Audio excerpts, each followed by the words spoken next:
നമ്മുടെ കുഞ്ഞുങ്ങൾ വീട്ടിൽ സുരക്ഷിതരാണോ? അല്ല എന്നുള്ളത് തന്നെയാണ് ഉത്തരം.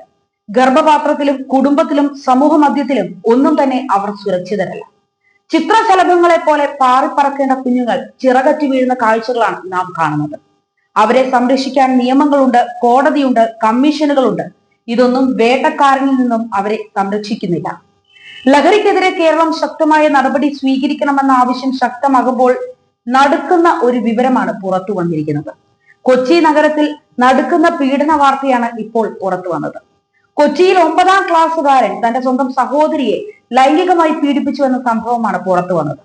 സ്കൂൾ കൗൺസിലർമാർക്ക് ലഭിച്ച വിവരത്തിൽ തുടങ്ങിയ അന്വേഷണം നീളുമ്പോൾ വ്യക്തമായത് വില്ലനായി ലഹരിയുമുണ്ട് എന്നാണ്.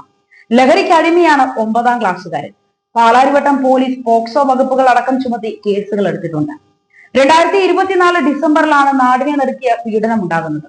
ലഹരിക്ക് അടിമയായ സഹോദരൻ 6ാം ക്ലാസ്സിൽ പഠിക്കുന്ന തന്റെ സഹോദരിയെ പീഡിപ്പിക്കുകയായിരുന്നു.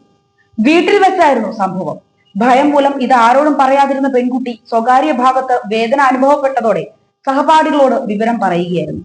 ഇവർ വഴി അധ്യാപകർ അറിഞ്ഞതിനെ തുടർന്ന് സ്കൂൾ അധികൃതർ ശിശുക്ഷേമ സമിതിയിൽ വിവരം അറിയിക്കുകയും ചെയ്തു.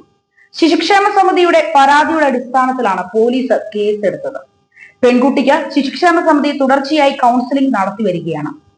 സമിതിയിൽ നിന്ന് വിവരം ലഭിച്ചതിന്റെ അടിസ്ഥാനത്തിൽ 9ാം ക്ലാസ്സുകാരനെ കുറിച്ച് അന്വേഷിച്ച പോലീസിന് ഞെട്ടിക്കുന്ന മറ്റൊരു വിവരം കൂടി ലഭിച്ചു.